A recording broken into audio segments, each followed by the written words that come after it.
또 잠이 깼습니다. 새벽 4시 반이네요. 혹시 당신도 저처럼 나이가 들면 이런가요? 새벽마다 눈이 떠져서 가슴이 답답해지는 게 말입니다. 33년 동안 한 푼 두 푼 모은 퇴직금 3억 원이 하루아침에 사라졌습니다. 그런데 그 돈을 가져간 사람이 누구인지 아세요? 저를 30년 동안 형님이라고 부르며 가장 믿었던 친구였습니다. 혹시 당신도 월 3% 확정 수익, 원금 보장, 정부 정책 연계 투자라는 달콤한 말을 들어보신 적 있나요? 금융감독원 전문가들이 경고하는 바로 그 위험한 신호들이었는데 저는 몰랐습니다. 그리고 경찰청 수사관과 피해자 상담센터 전문가들이 말하는 사기 수법들이 정확히 제게 일어났던 일들입니다. 당신은 절대로 저와 같은 실수를 하지 마세요. 지금부터 겪었던 일을 말씀드리겠습니다. 또한 전문가들이 말하는 사기 예방 대책을 알아보겠습니다. 아침 6시가 되자 거실로 나왔습니다. 30평 남짓한 아파트인데 낡았지만 저희가 정갈하게 정리해 놓았습니다. 벽에는 저의 33년간 흔적들이 빼곡하게 걸려 있어요. 표창장들, 가족 사진들, 아이들 상장들이 말입니다. 저는 김철수라고 합니다.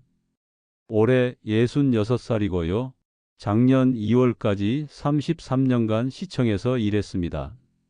평생을 공무원으로 살았어요. 큰 욕심도 없이 그냥 성실하게만 살았습니다. 매일 아침 7시 30분에 출근해서 저녁 6시에 퇴근하고 주말에는 가족과 시간을 보내고 그런 평범한 삶이었습니다. 부엌에서 아내가 된장찌개를 끓이는 소리가 들려옵니다. 냉장고에서 우유를 꺼내서 마시는데 아내가 저에게 말을 걸어오네요. 여보, 오늘 병원 가는 날이야. 혈압약이 떨어져 가거든. 아, 맞다. 같이 가자. 요즘에 혼자 다니기 무서워하잖아. 아내와 함께 아침상을 받으면서 자연스럽게 이야기를 나눕니다. 64살인 아내는 소박한 차림이지만 여전히 다정합니다. 퇴직식 날이 기억납니다. 작년 2월의 일이었어요. 33년이라는 세월이 길다면 길고 짧다면 짧았습니다. 시청 대회의실에서 동료들이 박수를 쳐주는 가운데 꽃다발을 받았습니다. 퇴직식 후에 집으로 돌아오는 길이었어요. 지하철에서 꽃다발을 들고 창밖 풍경을 바라보는데 갑자기 이제 뭘 해야 하지라는 생각이 들더라고요. 기쁘면서도 한편으로는 막막했습니다. 평생을 직장인으로만 살아왔는데 말입니다. 집에 도착해서 아내와 마주 앉은 저녁 식탁에서 아내가 말했습니다. 고생 많으셨어요, 우리 가장님. 이제 진짜 저희 시간이네요. 그때 아내가 그러더라고요. 이제 우리도 좀 살아보자고 말하는 겁니다. 그동안 아이들 대학 보내고 결혼시키고 정작 우리는 여행 한번 제대로 못 갔거든요. 작년 3월에 은행 창구에서 퇴직금 통장을 받아들었습니다. 손이 미세하게 떨렸어요. 퇴직금 2억 9,800만 원 입금 완료되었습니다. 은행 직원이 말씀해 주시는 소리를 들으니까 실감이 났습니다. 3억 원 가까운 돈이었어요.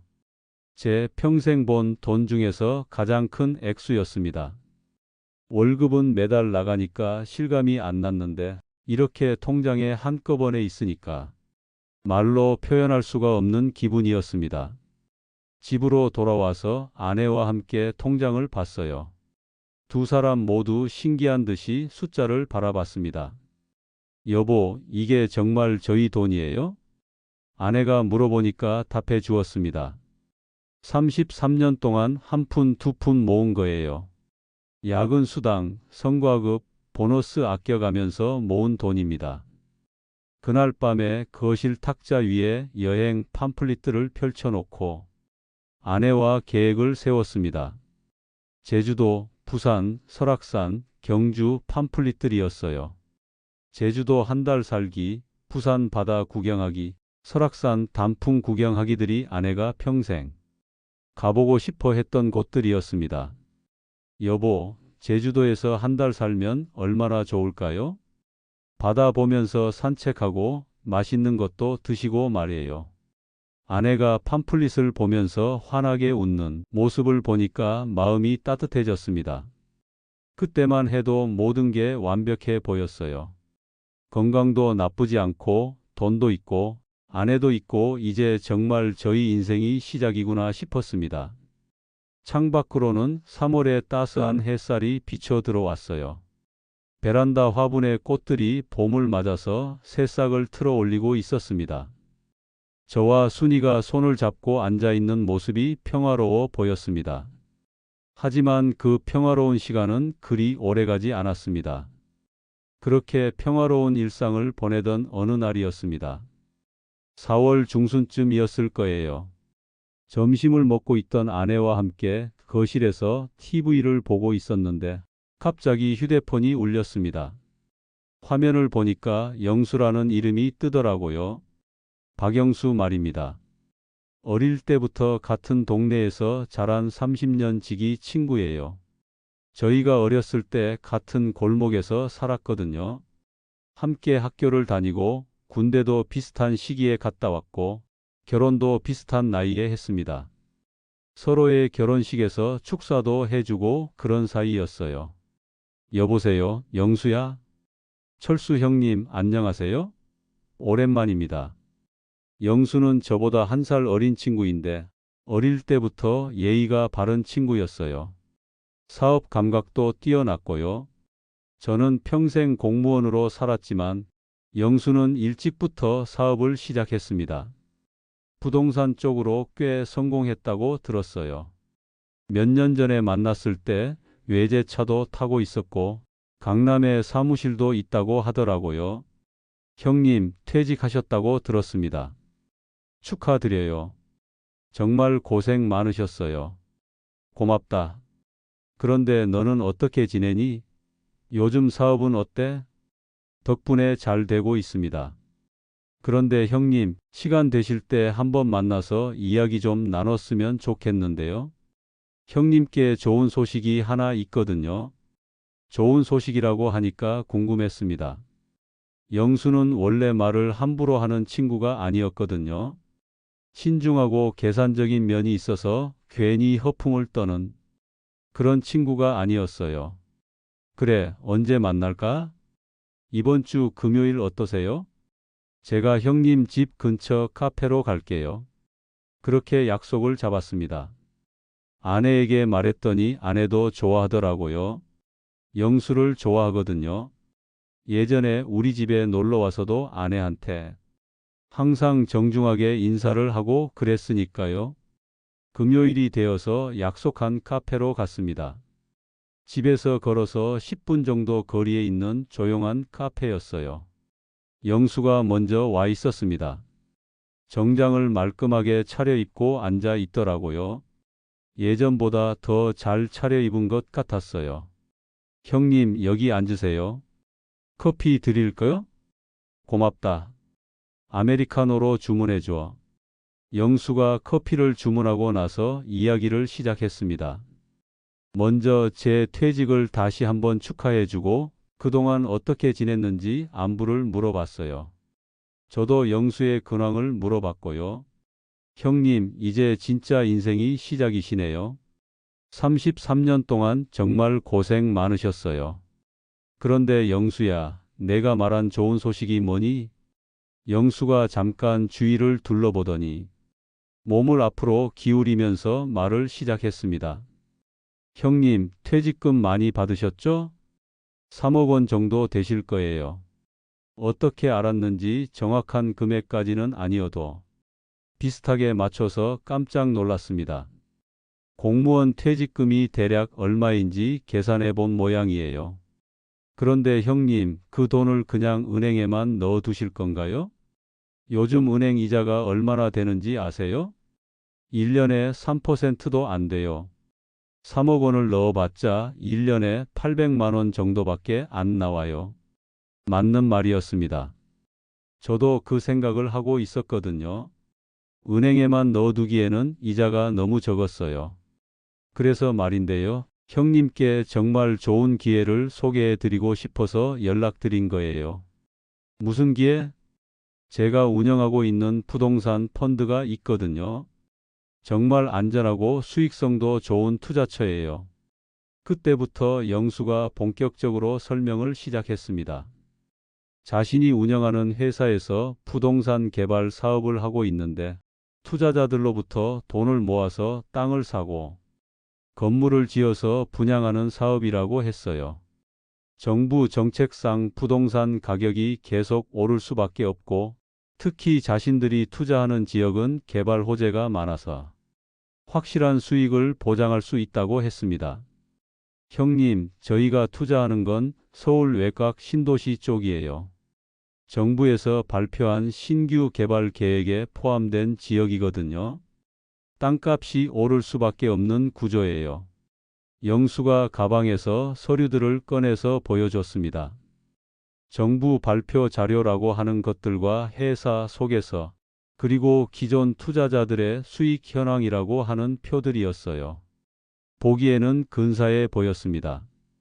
월 3% 수익을 보장해 드릴 수 있어요. 형님, 계산해 보세요. 3억 원이면 한 달에 900만 원씩 들어와요. 1년이면 1억 800만 원이에요. 은행 이자와는 비교가 안 되죠? 그 말을 듣는 순간 제 눈이 반짝했습니다. 900만 원이면 저희 부부가 정말 여유롭게 살 수 있는 돈이었거든요. 제 월급이 300만 원 정도였는데 그것의 3배나 되는 돈이 매달 들어온다는 거였어요. 정말 안전한 거야? 형님, 저를 믿지 못하세요? 30년 친구인데요. 제가 형님을 속일 리가 있겠어요? 게다가 제가 직접 운영하는 회사거든요. 저도 제 돈을 다 여기에 투자하고 있어요. 영수가 진지한 표정으로 말했습니다. 정말 진심인 것 같았어요. 그런데 영수야, 투자라는 게 원래 위험한 거 아니야? 손해 볼 수도 있는 거고. 형님, 그래서 제가 형님께만 특별히 제안 드리는 거예요. 다른 분들께는 월 2% 정도 드리는데 형님께는 3%를 드리겠다는 거거든요. 그만큼 확신이 있다는 뜻이에요. 특별 대우를 해준다는 말에 기분이 좋아졌습니다. 그리고 영수의 말을 들어보니까 정말 확실해 보였어요. 정부 정책도 뒷받침되고 영수가 직접 운영하는 회사이고 무엇보다 30년 친구가 저를 속일 리는 없다고 생각했습니다. 그런데 최소 투자 금액이 얼마야? 보통은 1억 원부터인데 형님께는 5천만 원부터라도 시작하셔도 돼요. 하지만 솔직히 말씀드리면 많이 투자하실수록 유리하세요. 규모의 경제 때문에 그래요. 집에 돌아와서 아내와 상의했습니다. 저녁 식탁에서 영수를 만난 이야기를 자세히 해드렸어요. 여보, 어떻게 생각하세요? 영수가 그러는데 월 3% 수익을 보장해 준다고 해요. 아내가 걱정스러운 표정을 짓더라고요. 당신 그래도 조심해야 하는 거 아니에요? 투자는 원래 위험한 거잖아요. 게다가 저희가 가진 게 그 돈이 전부인데. 하지만 영수가 30년 친구인데 저를 속일 리가 있겠어요? 그리고 서류도 보여줬는데 정말 그럴듯했어요. 아내와 며칠 동안 이야기를 나눴습니다. 아내는 계속 조심스러워했지만 저는 점점 마음이 기울었어요. 영수에 대한 믿음도 있었고 월 900만 원이라는 수익도 너무 매력적이었거든요. 결국 영수에게 다시 전화를 걸었습니다. 영수야, 한 가지만 더 물어볼게. 정말 안전한 거지? 형님, 제가 언제 형님께 거짓말한 적이 있어요? 정말 안전해요. 저도 제 전 재산을 여기에 투자하고 있다니까요. 그 말을 듣고 마음을 정했습니다. 30년 친구를 믿기로 한 거예요. 영수와 만난 다음 주에 계약을 하러 갔습니다. 작년 5월 중순쯤이었을 거예요. 영수가 저를 강남에 있는 사무실로 초대했거든요. 지하철을 타고 가는 내내 마음이 설렜습니다. 드디어 제 인생의 새로운 전환점이 시작되는구나 하는 생각이 들었어요. 강남역에서 내려서 걸어가니까 꽤 번듯한 오피스텔 건물이 있더라고요. 14층짜리 건물의 9층에 대한부동산 투자라는 회사가 있었습니다. 엘리베이터를 타고 올라가서 보니까 깔끔하게 꾸며진 사무실이었어요. 직원들도 서너 명 있었고 벽에는 각종 인허가증과 정부 정책 관련 자료들이 붙어 있었습니다. 영수가 저를 맞아주면서 안쪽 사장실로 안내했습니다. 사장실은 꽤 넓고 깔끔했어요. 가죽 소파도 있고 큰 책상도 있고 벽에는 영수가 여러 사람들과 찍은 사진들이 걸려 있었습니다. 정치인이나 유명한 사업가들로 보이는 분들과 함께 찍은 사진들이었어요.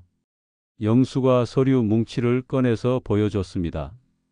계약서가 꽤 두꺼웠어요. 법률 용어들이 많이 들어 있어서 이해하기 어려웠습니다. 영수가 옆에서 친절하게 설명해 줬지만 솔직히 다 알아듣기는 힘들었어요. 복잡해 보이시겠지만 이런 것들은 법적으로 꼭 필요한 절차라고 하더라고요. 가장 중요한 부분은 수익률과 지급 조건이 적힌 부분이었습니다. 월 3% 매월 말일 지급이라고 명시되어 있었어요. 투자 금액을 물어보길래 저는 며칠 동안 아내와 상의해서 내린 결론을 말했습니다. 전액 투자하겠다고 했어요. 3억 원 전부 말입니다. 영수가 잠깐 놀란 표정을 지었다가 곧 환하게 웃더라고요. 정말 좋은 결정이라면서 3억 원이면 매월 900만 원씩 받으시는 거라고 했습니다. 계약서에 서명하고 저희 통장 정보를 알려드렸어요. 영수가 일주일 안에 투자금을 이체해 달라고 했습니다. 집에 돌아와서 아내한테 전액 투자하기로 했다고 말했더니 아내가 깜짝 놀라더라고요. 전액이냐면서 그럼 우리 손에 돈이 하나도 없는 거 아니냐고 하더라고요. 괜찮다고 말했어요. 한 달만 지나면 900만 원이 들어오니까 그걸로 생활하면 된다고 했습니다. 아내가 불안해하는 모습을 보니까 저도 조금 걱정이 되긴 했어요. 하지만 이미 결정한 일이고 영수를 믿기로 한 이상 끝까지 가보자고 생각했습니다. 5월 말에 3억 원을 영수 회사 계좌로 송금했습니다. 은행에서 이체 버튼을 누르는 순간 가슴이 두근거렸어요. 평생 본 적 없는 큰 돈이 통장에서 사라지는 걸 보니까 기대감과 불안감이 동시에 들었습니다. 드디어 6월 말이 되었습니다. 첫 번째 수익금을 받을 날이었어요. 영수가 약속한 대로 900만 원이 들어올 예정이었습니다. 아침부터 1시간에 한 번씩 통장을 확인했어요. 오후 2시쯤에 휴대폰으로 문자가 왔습니다. 입금 900만 원이라는 메시지를 보는 순간 정말 기뻤어요.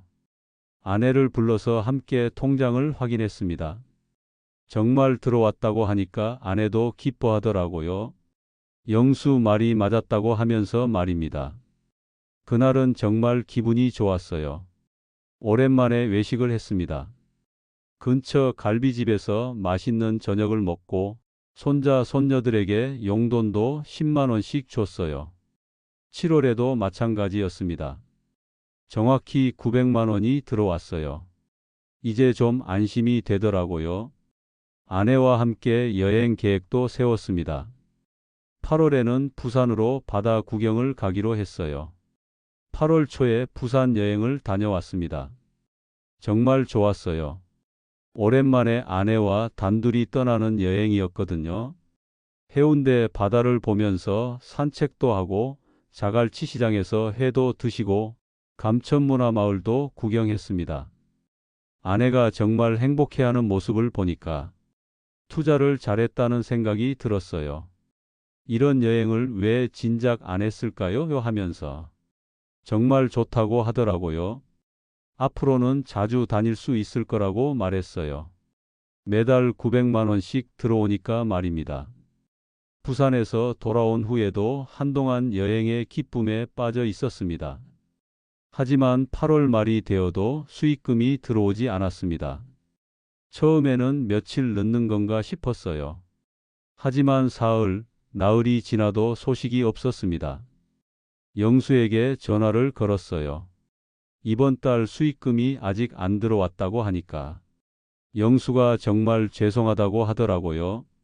이번에 회계 시스템을 새로 바꾸면서 업무가 좀 지연되고 있다고 했습니다. 다음 주까지는 확실히 보내드리겠다고 하더라고요. 영수의 목소리가 평소와 조금 달랐어요. 뭔가 당황하는 느낌이 들었습니다. 하지만 그때는 별로 심각하게 생각하지 않았어요. 회계 시스템 바꾸는 것도 그럴듯한 이유였거든요. 다음 주가 지나도 돈이 들어오지 않았습니다. 다시 전화를 걸었는데 이번에는 또 다른 핑계였어요. 정부에서 부동산 투자에 대한 규제를 갑자기 강화해서 저희 업무에 차질이 생겼다고 하더라고요. 법무팀에서 검토 중이니까 조금만 더 기다려 달라고 했습니다. 그때부터 뭔가 이상하다는 생각이 들기 시작했어요. 아내도 걱정하기 시작했습니다. 괜찮은 거냐면서 왜 갑자기 돈이 안 들어오냐고 하더라고요. 영수가 그러는데 정부 규제 때문에 잠시 지연되고 있다고 해요. 하고 말했지만 저도 마음속으로는 불안했습니다. 9월이 되어도 돈이 들어오지 않았어요. 영수에게 계속 전화를 걸었지만 핑계만 늘어갔습니다. 세무조사 때문에, 은행 시스템 문제 때문에, 투자처 변경 때문에 매번 다른 이유였어요. 그리고 전화를 받는 횟수도 점점 줄어들었습니다. 9월 말에 저는 직접 영수 사무실로 찾아가기로 결심했습니다. 그날은 하필 비가 많이 내렸어요. 우산을 쓰고 지하철을 타고 강남으로 향했습니다. 가는 내내 마음이 무거웠어요. 강남역에서 내려서 영수 사무실이 있던 건물로 갔습니다. 엘리베이터를 타고 9층으로 올라갔는데 복도에 나서자마자 이상한 느낌이 들었어요. 대한부동산 투자라는 간판이 사라져 있었거든요. 사무실 문을 열어보려고 했는데 문이 굳게 잠겨 있었습니다. 유리문으로 안을 들여다보니까 완전히 텅 비어 있었어요. 책상도 없고 컴퓨터도 없고 사람도 없었습니다. 벽에는 못자국과 테이프 자국들만 남아 있었어요. 그 순간 머리가 하얘지면서 다리에 힘이 빠졌습니다. 벽에 기대서 겨우 서 있을 수 있었어요. 혹시나 하는 마음으로 건물관리사무소로 내려갔어요. 9층에 있던 대한부동산 투자라는 회사가 어디로 갔는지 아시냐고 물어봤습니다. 관리사무소 직원이 그 회사 말이냐면서 2주 전에 야반도주했다고 하더라고요. 임대료 석 달치 밀리고 그냥 사라졌다고 했습니다. 요즘 그 회사 찾는 분들이 하루에도 서너 명씩 온다고 하더라고요. 그 말을 듣는 순간 온 세상이 무너지는 것 같았습니다. 3억 원이 모두 사라진 거였어요. 30년 동안 믿었던 친구가 저를 완전히 속인 거였습니다. 비를 맞으면서 그 자리에 한참 서 있었어요. 집에 어떻게 돌아가서 아내에게 뭐라고 말해야 할지 모르겠더라고요. 집에 돌아가는 지하철 안에서 계속 울었습니다. 사람들이 쳐다봤지만 신경 쓸 수가 없었어요. 33년 동안 모은 돈이 하루아침에 사라진 거였거든요. 어떻게 아내에게 말해야 할지, 앞으로 어떻게 살아야 할지 막막했습니다. 집 앞까지 와서도 한참을 서 있었어요. 문을 열고 들어가기가 무서웠습니다. 결국 용기를 내서 문을 열고 들어갔어요. 아내가 저녁 준비를 하고 있더라고요. 여보, 왜 이렇게 늦었어요? 비도 많이 맞으셨네요. 아내의 따뜻한 목소리를 듣는 순간 더 이상 참을 수가 없었습니다. 주저앉으면서 모든 걸 말했어요. 영수가 사라졌다는 것, 사무실이 텅 비어 있었다는 것, 저희 돈이 모두 날아갔다는 것을 말입니다. 아내가 처음에는 믿지 못하더라고요. 그럴 리 없다면서 영수가 그럴 사람이 아니라고 했어요. 하지만 제가 본 것을 자세히 말하니까 점점 얼굴이 하얘지더라고요. 그럼 저희가 가진 돈이 하나도 없다는 거예요? 죄송합니다. 제가 너무 성급했어요. 제가 바보였어요. 그날 밤 저희 부부는 밤새 울었습니다. 앞으로 어떻게 살아야 할지, 생활비는 어떻게 해야 할지 막막했어요. 아내가 충격을 받아서 며칠 동안 식사도 제대로 못하고 잠도 못 잤습니다. 다음 날 바로 경찰서에 신고하러 갔어요. 하지만 경찰관이 하시는 말씀이 더 충격적이었습니다. 이미 200명이 넘게 신고를 했다고 하더라고요. 피해액만 수백억 원이라고 했습니다. 저만 당한 게 아니었어요. 수사는 하고 있지만 돈을 되찾을 가능성은 낮습니다. 경찰관의 말을 듣고 정말 절망했어요. 민사소송도 해봤지만 영수는 이미 잠적한 뒤였고 회사는 빚만 잔뜩 있는 유령 회사였습니다. 그 후 몇 달은 정말 지옥 같았어요. 생활비가 없어서 적금을 해지하고 보험도 해지했습니다. 전기세를 못 내서 전기가 끊어질 뻔한 적도 있었어요. 아내는 우울증이 와서 병원 치료를 받아야 했습니다. 66살 나이에 일자리를 구하러 다녔어요. 하지만 어디서도 저를 받아주지 않더라고요. 나이가 너무 많다는 이유였습니다. 자존심도 상했지만 어쩔 수 없었어요. 살기 위해서는 무엇이든 해야 했거든요. 그러던 중에 지역 복지관에서 자원봉사를 시작했습니다. 저보다 더 어려운 분들을 보면서 조금씩 마음을 다잡았어요. 복지관 상담사분이 일자리 지원센터를 소개해 주셨습니다. 어르신 나이는 숫자일 뿐이에요. 의지만 있으시면 할 수 있는 일이 있어요. 그분의 도움으로 동네 마트에서 경비 일을 시작했습니다. 월급은 150만 원 정도였어요. 예전 수익의 6분의 1이었지만 그래도 일할 수 있다는 게 감사했습니다. 새벽 6시부터 오후 6시까지 12시간을 서서 일했어요. 처음에는 다리도 아프고 힘들었지만 점점 적응됐습니다. 손님들이 고맙다고 인사해 주실 때면 보람도 느꼈어요. 아내도 요양보호사 자격증을 따기로 했어요. 64살 나이에 다시 공부를 시작한 거예요. 저녁에 저와 함께 책을 보면서 열심히 공부하는 모습을 보니까 대견했습니다. 여보, 우리 이렇게라도 다시 시작할 수 있어서 다행이에요. 아내의 말을 듣고 깨달았어요. 돈을 잃은 것보다 더 소중한 걸 지켜낸 거였습니다. 서로를 믿고 의지할 수 있는 동반자가 있다는 것, 건강하게 일할 수 있다는 것, 그게 진짜 재산이었어요. 지금은 마트에서 일한 지 반년이 넘었습니다. 월급은 적지만 꾸준히 모으고 있어요. 아내도 요양보호사 자격증을 땄고 곧 일을 시작할 예정입니다. 예전 같은 여유는 없지만 그래도 희망이 있어요. 영수는 아직도 연락이 안 됩니다. 가끔 원망스럽기도 하지만 이제는 미워하지 않으려고 해요. 미워한다고 돈이 돌아오는 것도 아니고 제 마음만 더 힘들어지거든요. 이 이야기를 하는 이유는 저와 같은 실수를 하시는 분들이 없기를 바라서입니다. 퇴직 후에는 마음이 급해져요. 빨리 뭔가 해야 한다는 생각에 성급한 결정을 하게 됩니다. 하지만 투자는 정말 신중해야 해요. 그러면 전문가들이 이야기하는 투자 사기 범죄 수법을 알려드리겠습니다. 저는 금융감독원에서 15년간 투자 사기 사건을 담당해 왔습니다. 매년 수천 건의 신고를 받는데 사기꾼들의 수법은 정말 교묘해요. 가장 흔한 패턴이 바로 단계별 신뢰 쌓기입니다. 처음에는 50만 원, 100만 원 같은 소액으로 시작해서 약속한 수익을 정확히 줘요. 피해자가 안심하면 그때부터 본격적으로 큰 돈을 요구합니다. 특히 퇴직자들을 노리는 이유는 목돈이 있으면서도 투자 경험이 부족하기 때문이에요. 정부 정책과 연계된 안전한 투자라는 말로 신뢰감을 주죠. 여러분, 월 3% 이상 수익을 보장한다면 100% 사기입니다. 은행 이자보다 너무 높은 수익률은 반드시 의심하세요. 저는 경찰청 금융범죄수사대에서 근무하고 있습니다.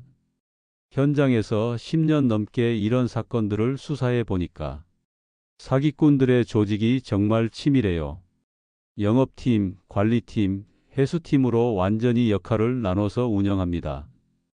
가장 악랄한 건 인맥 네트워크 활용이에요. 교회, 동창회, 지역 모임에 일부러 침투해서 신뢰 관계를 먼저 쌓아요. 그리고 형님만 특별히 소개해 드리는 거예요 라고 하면서 특별감을 조성하죠.